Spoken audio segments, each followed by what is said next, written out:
bendiga. Yo soy Ana Ruth Luna y quisiera comenzar preguntándote ¿cómo describirías que el año 2022 fue para ti? Mientras meditas en eso, permíteme contarte que esta plática surge de una tarea que se nos asignó en la iglesia recientemente. Tuvimos nuestra cena de acción de gracias, y se nos pidió llevar un escrito de por qué este fue el mejor año de nuestras vidas. Suena una tarea un poco extraña, porque no sabemos realmente lo que cada quien vivió. Quizás sí fue un año excelente para muchos, quizás algunos se casaron, empezaron un negocio muy exitoso, o quizás alguien conoció a Jesús como su Salvador, y eso definitivamente marcó su vida y puede decir este fue mi mejor año. Pero seamos honestos que hay otras realidades. El año de algunos fue marcado por dolor o por problemas familiares muy serios, o quizás no necesariamente fue un año excepcionalmente difícil, pero las respuestas que estaban esperando simplemente no llegaron. Entonces, ¿cómo podemos generalizar y decir que este fue el mejor año de nuestras vidas cuando no sabemos realmente lo que cada quien vivió? Si estás en el grupo de aquellas que, sin lugar a dudas, pueden decir este año fue maravilloso, el mejor de mi vida, me alegro mucho por lo que el Señor te haya concedido vivir y espero que este 2023 todas esas bendiciones puedan continuar y el Señor te añada aún más. Pero si estás en el grupo de aquellos que se sentirían incluso hipócritas diciendo que este fue su mejor año, no te preocupes, es algo completamente normal y lo entiendo perfectamente. Por eso quisiera en los siguientes minutos compartir contigo lo que Dios puso en mi corazón al respecto, cuando yo meditaba en lo que realmente esta tarea significaba. Dios me trajo a memoria a su pueblo Israel. Ellos pasaron por muchas circunstancias desde que salieron de Egipto hasta llegar a la tierra de Canaán, algunas muy victoriosas, otras muy difíciles. En una ocasión ellos se cansaron porque solamente estaban recibiendo maná para comer.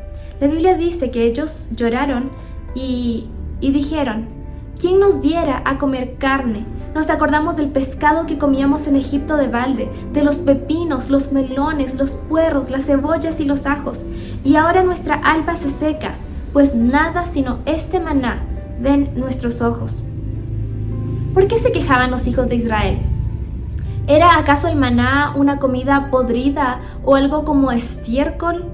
¿O quizás tenían que arriesgar su vida para obtener el maná?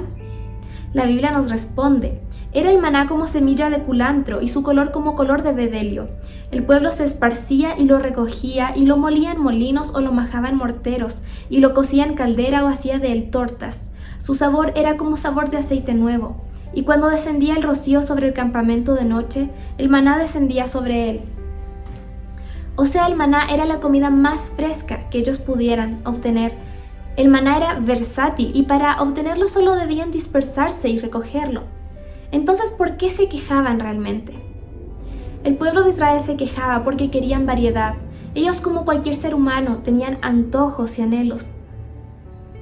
Y habían dejado, ese no era el problema. El problema es que dejaron de poner su esperanza en el fuerte de Jacob y estaban dispuestos a lo que fuera con tal de obtener sus sueños o sus deseos. Ellos dijeron, ¿quién nos diera a comer carne?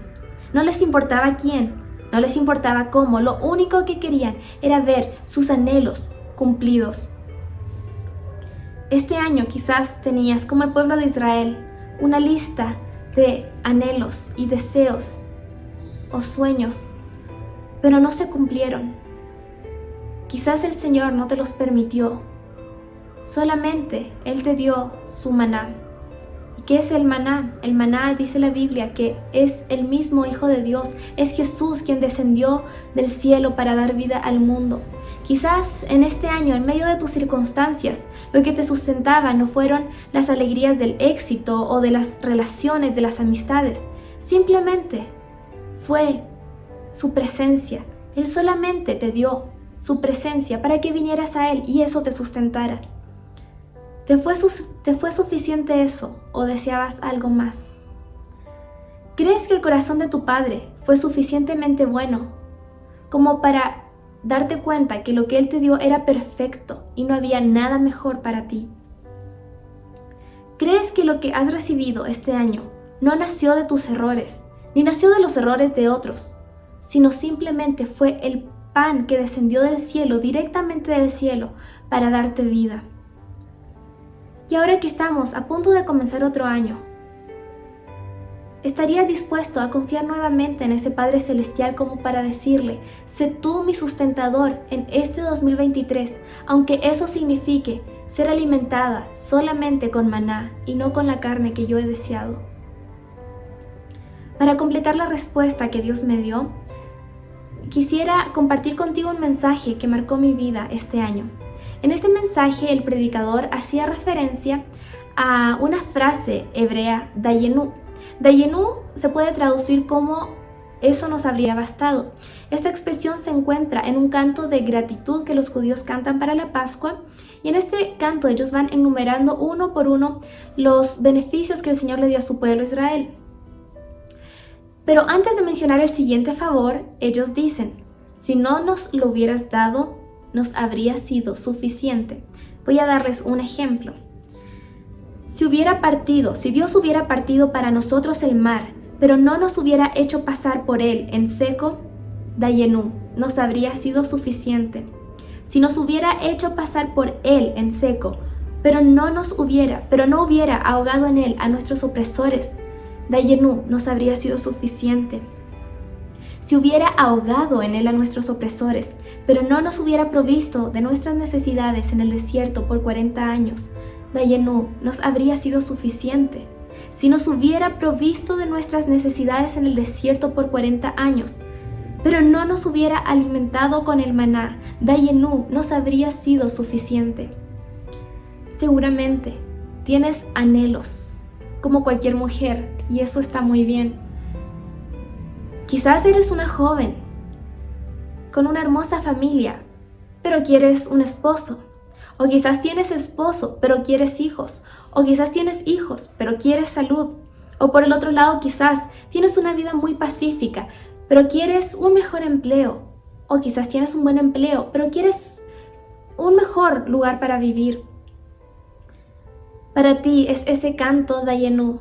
Dayenu es una sublime expresión de fe que no nace de un estómago satisfecho con carne, sino de un corazón alimentado con maná. Nace de un corazón que conoce a su Padre y sabe que a la luz de la eternidad todas las bendiciones que ha recibido y todas las que le han sido negadas son para su bien. Quisiera terminar esta plática recordando el primer Dayenu que se escuchó. Ese canto fue entonado aún antes de la creación del hombre. En Génesis capítulo 1 se nos cuenta que al final de cada día de la creación, Dios miraba su obra y Él miraba que era buena, aun cuando faltaran elementos importantísimos. Dios miró su obra aun cuando faltara el hombre y vio que era buena. Dios miró su obra aun cuando faltaran los animales y Él vio que era buena. Dios miró su obra aun cuando faltaran el sol, la luna y las estrellas y vio que era buena.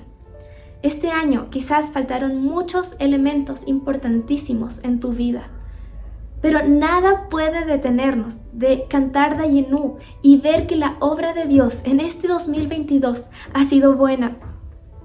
Puedes ahora con gratitud decirle a Dios, este año no me diste lo que te pedí, sino lo que había en tu mismo corazón y fue perfecto y fue bueno. No te pido más, porque sé que tú me amas y lo que me has dado hasta el día de hoy es suficiente. Gracias, Señor, por este 2022.